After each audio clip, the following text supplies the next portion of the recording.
Welcome to The Journey. Today we're talking about why you should invest in domains.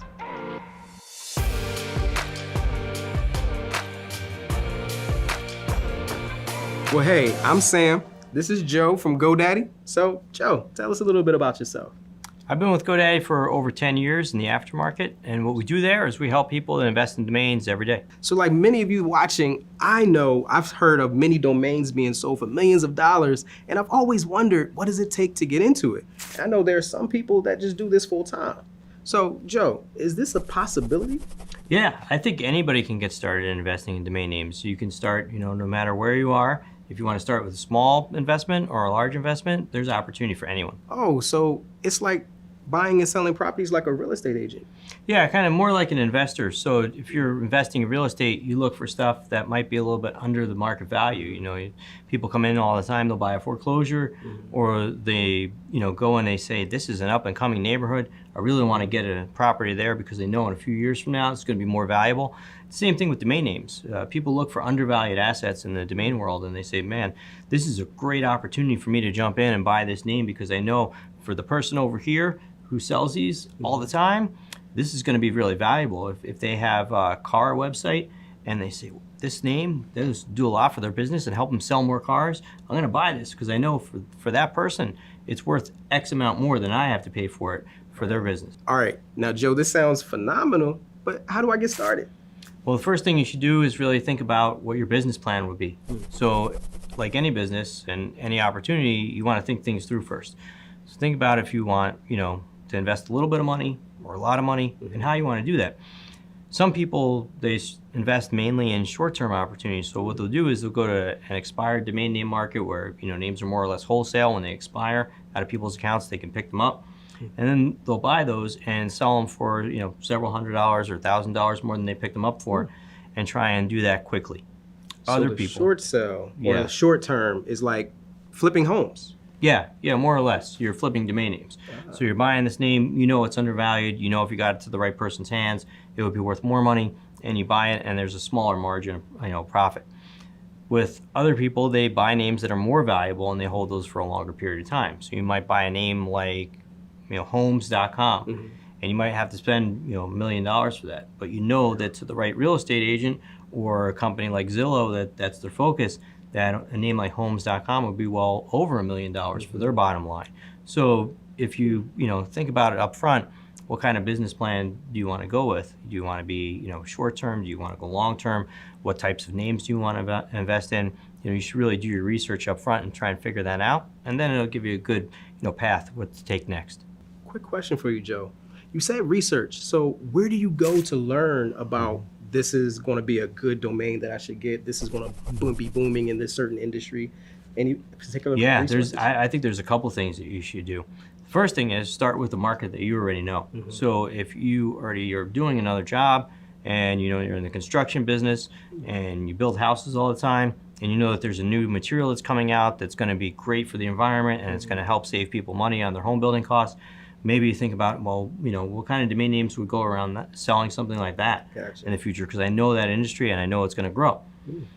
You also can look at other names that sell. So there's sites like namebio.com. That'll tell you what keyword names are selling. So it could be homes, it could be cars, it could be flooring.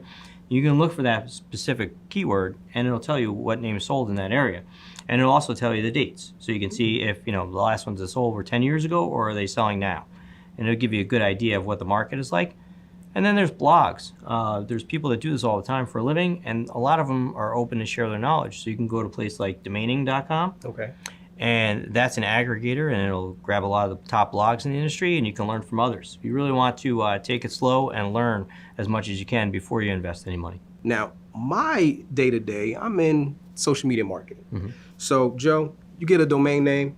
How are you going to market it? Like, for instance, I'm thinking about Twitter, Facebook, there's certain handles. So what do you suggest a person do when it comes to social media? Well, I think with social media, that's a good tie-in. There's a lot of similarities.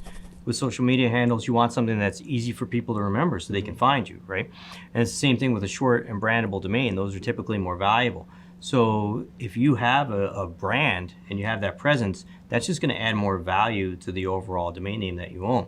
So if you had, at cars, has a great handle, and you had cars.com, and you were to sell that domain name as an added value, you might want to throw in those handles. Hey, you can have this business. And that's going to add that whole brand so somebody can buy a package. And that's, goes back to your business plan. That's the area, you should focus on that. What would this do to somebody who's in social marketing? How would this help them? How would this domain name help them? How would the handles help them? And how can I package that up to say, hey, this is going to be a great benefit for your bottom line?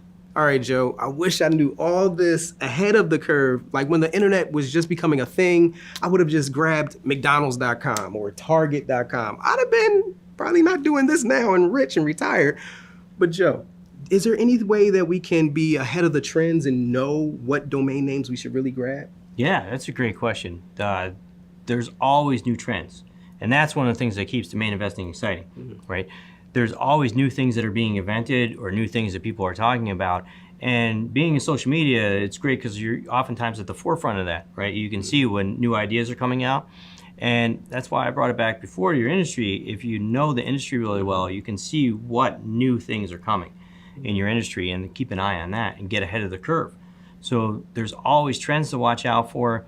Cryptocurrency, Bitcoin, things like that. A couple of years ago, this year it's been anything that's related to cannabis or CBD, things like that have been really popular. So there's always new trends that come out, and if you can kind of watch what people are looking at, what they're buying, what's exciting. One thing that you always see is there's always a new diet every year, right? That's true. It's paleo, Atkins. Like over the years, they've changed. So you keep an eye on what's popular with people, and keep an eye on things like social media that are new, so you can find out, oh, where's this going? Maybe I should invest in some names that are going to be in demand in another year. And on the same topic of social media, there's certain platforms like Twitter. Twitter is great for keeping up with what's currently trending. So you can set certain notifications just to be notified, even Google. So this is good info. Yeah, there are domain investors that I know. One of my friends actually keeps an eye on what's trending politically with different keywords. And then he'll see that on Twitter and he'll jump in and buy that domain name. And he sold it to some of the political candidates or other people, that PACs, things like that. So you can keep an eye on what's trending on Twitter and then go and register the name. People do that very often. Are there any other, as the expert here, are there any other tips that we should know to make sure that we're making a smooth entry into this new opportunity? Yeah, one thing that I tell people is start slow. That's one of the biggest mistakes I see. This can get really exciting really fast. People start going out, they're registering a lot of domain names, and then next year the bill comes to renew those names. So if you got 100 names or you picked up 1,000 names and it's a $10 renewal, that can add up quick. Right. So start slow and try and focus again on your business plan, the marketing niche that you know, and start with a few names and try and sell those before you actually build your portfolio out. Because if you have 5 names and you try and sell those, you'll learn what's working, what's not working. And next year, if you still have those 5 names, it's $50 to renew, rather than all of a sudden, names.